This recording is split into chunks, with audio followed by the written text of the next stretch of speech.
E aí pessoal, tudo bem? Pois é, tô aqui com essa camisa de novo, porque mais uma vez a Argentina vence, e dessa vez convence, derrotou a Inglaterra de virada por 2-1 e está mais uma vez na final da Copa do Mundo. A final será Espanha e Argentina neste domingo. Nós já sabemos que o vencedor será uma seleção de língua hispana, né? É a segunda vez apenas que isso acontece. Houve também a final em 1930, a primeira de todas, entre Uruguai e Argentina, aquele momento com vitória do Uruguai. Agora nós temos também a primeira vez em que uma seleção enfrenta na final a sua antiga colonizadora, né? A seleção espanhola, a Espanha que colonizou aquele território que hoje é a Argentina. A Argentina nessa final pode romper uma série de recordes, né? Se a gente falava nisso sobre a França, a Argentina pode fazer coisas tão impressionantes quanto, né?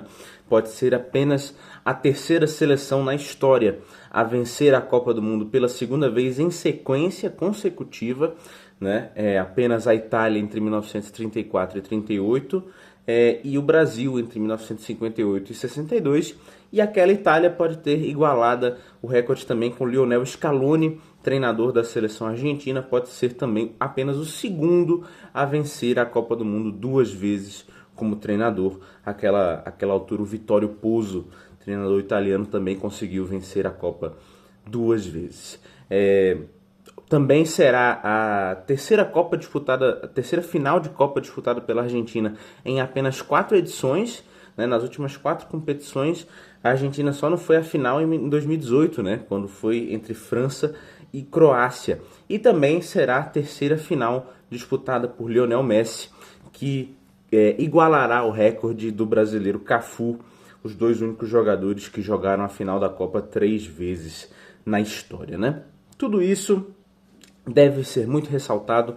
A campanha da Argentina deve ser bastante ressaltada porque, querendo ou não, nós brasileiros obviamente temos muito rancor, temos muita raiva quando se trata de argentinos por conta da rivalidade que existe entre os dois países no esporte, mas, gente, o que a Argentina tem feito é algo absolutamente histórico, é algo sem precedentes, que sim, é verdade, teve vários questionamentos envolvendo a arbitragem desde o princípio da Copa do Mundo, isso é verdade, mas eu acho que nos dois últimos jogos, e cada vez mais, essas questões de arbitragem têm ficado menores e tem ficado maior a perseverança.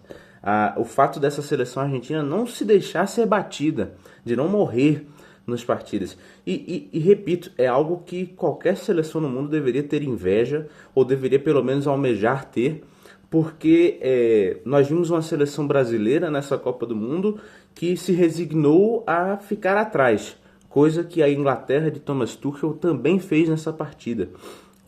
Qualquer outra seleção neste ano, até mesmo falo aqui porque também tem um carinho especial, a seleção uruguaia, nós não vimos essa garra, essa luta até o final das partidas, querendo vencer de uma forma ou de outra em nenhum outro país. A Argentina conseguiu vencer de forma absolutamente épica, extraordinária, em todas as suas partidas de mata-mata. E repito, contra Cabo Verde houve muitos questionamentos, contra o Egito talvez até mais, contra a Suíça muito menos. E hoje, no caso ontem, porque estou gravando no dia anterior, foi uma vitória absolutamente merecida da seleção argentina. Isso tem que ser dito.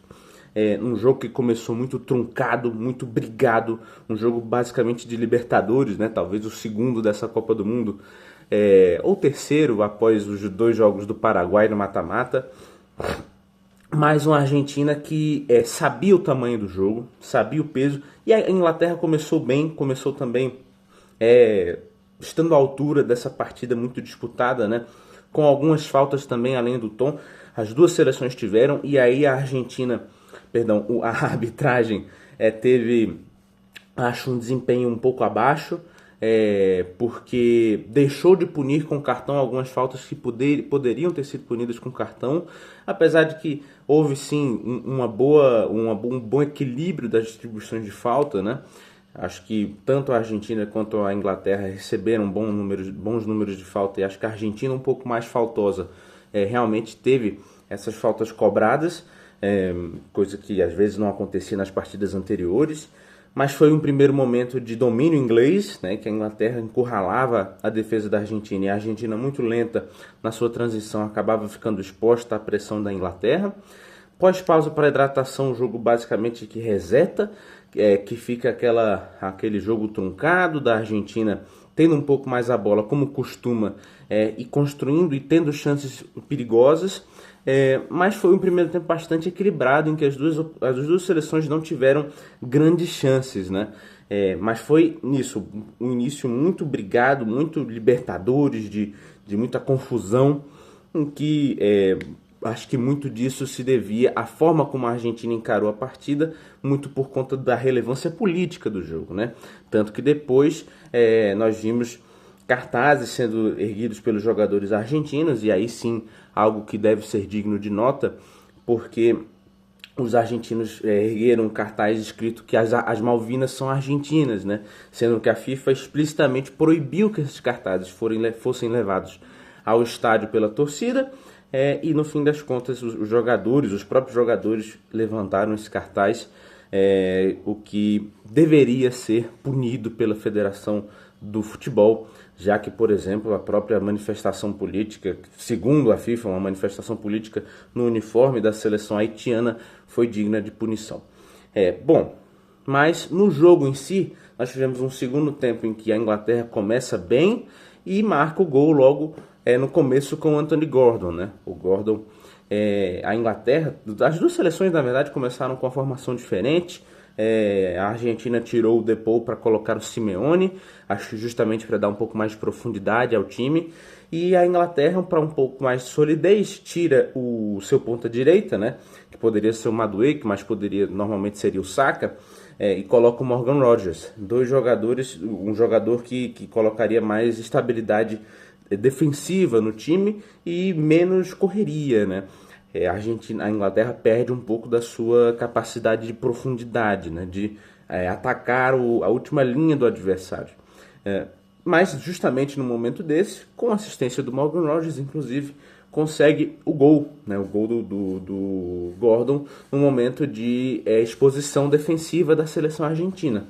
E se continuasse nesse ritmo, se a Inglaterra continuasse tentando machucar a defesa da Argentina, talvez conseguisse um resultado melhor. Mas a seleção inglesa teve um segundo tempo e uma abordagem para o segundo tempo muito, muito ruim. Talvez assim tenha sido o pior desempenho de um treinador nessa Copa do Mundo depois do que fez o Ancelotti contra a Noruega. Porque o Tuchel fez uma série de alterações para deixar o time mais defensivo, para colocar o time atrás da linha da bola e sem qualquer capacidade de criar contra-ataques perigosos. Tira o seu principal jogador de profundidade, o cara de ponta. A Inglaterra fica sem ponta nenhum quando sai o Gordon, autor do gol, e coloca o Konsa, que é um zagueiro. Depois ainda sai o Rice para a entrada do O'Reilly, que é um lateral. E o O'Reilly, lateral, fica mais como um dos jogadores mais ofensivos do time, um cara para puxar contra-ataque, sendo que não deveria ser essa a função dele. Depois do O'Reilly ainda entra o Dan Burn, mais um zagueiro no time. E aí a Inglaterra, em determinado momento, chega a ficar com uma espécie de 6-3-1. Né? 6 defensores chegam a ficar em campo. No caso era o Konsa, o O'Reilly, o Stones, o Burn, o Jed Spence e o Guerri. Né? 6 defensores, apenas 3 jogadores no meio. Bellingham, Morgan Rogers e o Elliot Anderson e o Harry Kane lá na frente. Realmente uma estratégia suicida da seleção inglesa, que, sabendo como a Argentina tem a maior parte dos seus gols marcados no fim do jogo, deu a bola para o adversário e não criou qualquer alternativa para contra-atacar e para ter chances de gol. Tanto que depois do gol, a Inglaterra acho que não tem nenhum chute perigoso, inclusive quando a Argentina vira o jogo, né? Porque, obviamente, a Argentina, e aí tem que se dizer, coloca mais jogadores de ataque, é bem verdade, tira o Leandro Paredes, que fazia um bom jogo, mas tem uma certa organização para atacar. E aí, diferente do que nós vimos nas partidas anteriores, parece que a Argentina que tinha mais físico nesse jogo, justamente porque a Inglaterra tira os jogadores de mais potência física e tira principalmente os jogadores que poderiam correr para machucar esse time argentino. Então a Argentina começa a atacar pelos lados, mas tem muitas tabelas de qualidade pelo meio, o Messi participando o tempo inteiro do jogo, e aí mais uma grande partida do Lionel Messi. Surge o primeiro gol no momento de uma jogada ensaiada que a Argentina já vinha tentando em outros momentos por escanteio, né? Um toque curto do Messi, e aí talvez a única polêmica de arbitragem do jogo, pelo menos que eu pude constatar, e na hora mesmo questionei por que não foi checado o possível impedimento do Messi no lance. Eu confesso que no ao vivo não consegui ver o impedimento, não acredito que estava impedido, mas o VAR deveria ter checado, inclusive deve ter checado e não constatado o impedimento. Mas isso deveria ter sido mostrado ao público, e não foi, né? Então, um lance do Messi que ele cobra curto o escanteio, recebe a bola de volta, toca no meio para o Enzo Fernandes, e o Enzo Fernandes faz um belíssimo gol. Até ali o Pickford, por exemplo, fazia uma partida irretocável, uma grande barreira, fazendo defesas extraordinárias. Já no momento em que a Inglaterra tinha se retraído totalmente, percebia-se que a defesa, que era mais alta inclusive do que os atacantes argentinos, não vinha resistindo, que o Pickford vinha sempre sendo a última barreira, mas o Tuchel insistiu, não mudou a equipe. E aí veio esse gol, o gol que puniu a Inglaterra e recompensou a Argentina, que tentava demais, que chegava demais no campo adversário. E no fim das contas, o inevitável acontece. Nos acréscimos, mais uma assistência do Messi de pé direito, cruza para a área e vem o gol do Lautaro Martínez. Lautaro Martínez, que foi tão criticado na campanha da Copa anterior, né, quando começou o titular, né, em 2022, mas fez uma Copa muito, muito ruim, e o Julián Álvares é quem ganha a vaga. Este ano, o contrário, o Julián Álvares nos jogos mais importantes vem sendo o titular, mas quem tem decidido é o Lautaro Martínez, apesar de que na partida anterior quem decidiu foi o Julián Álvares, né? Mas o Lautaro já tem 3 gols, o Julián Álvares apenas 1, e ele marca o gol da classificação, um gol tão importante para a seleção argentina jogar a sua segunda final consecutiva, e agora briga, para o nosso desespero dos brasileiros, pelo tetracampeonato do mundo, né? Bom, Lionel Messi nesse caso e vários desses jogadores argentinos podem se unir a um seleto grupo de jogadores que tem 2 Copas do Mundo. O Rei Pelé é o único jogador que tem 3 títulos mundiais. Então, assim, vamos ver o que vai acontecer nesse domingo. Uma final muito grande entre Espanha e Argentina. É isso aí, pessoal. Até a próxima.